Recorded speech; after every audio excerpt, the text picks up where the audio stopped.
राम राम मंडळी आज मी बनवते पॉपलेट फ्राय। आता पॉपलेट बघू शकता तुम्ही, स्वच्छ धुवून घेतलेत, मीठ आणि लिंबू लावून ठेवलं एक 5 मिनिटं, परत स्वच्छ धुवून घेतलेत, एकदम स्वच्छ होतात, वास वगैरे काही येत नाही। मीठ आणि लिंबू लावून ठेवल्यावर पॉपलेट म्हणजे कुठलीही मच्छी असो, मी अगोदर धुवून घ्यायचं, मीठ आणि लिंबू लावून घ्यायचं, लिंबाचा रस, आणि परत 10 मिनिटे ठेवायचे आणि परत स्वच्छ धुवून घ्यायचं, एकदम वास वगैरे काहीच येत नाही।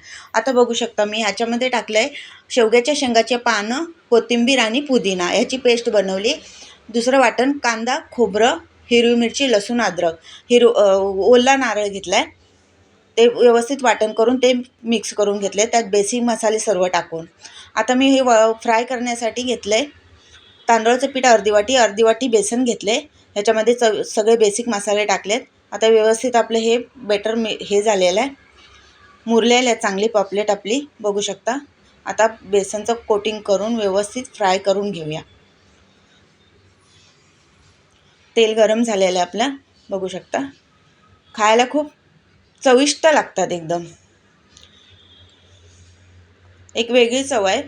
कारण काय आपण नेहमीच तेच रवा हे ते वगैरे वगैरे टाकून करतो, तर तसं न करता मी आज थोडी वेगळी फ्राय केलेली आहे, तर व्यवस्थित याची चव खूप व्यवस्थित भारी लागते आणि मस्त गरम गरम काढून त्याच्यावरती लिंबू पिळून खायला तर एक नंबर लागते। बनवून बघा अशा प्रकारे शेवग्याचा पाला, कोथिंबीर आणि पुदिन्यामधले पॉपलेट फ्राय।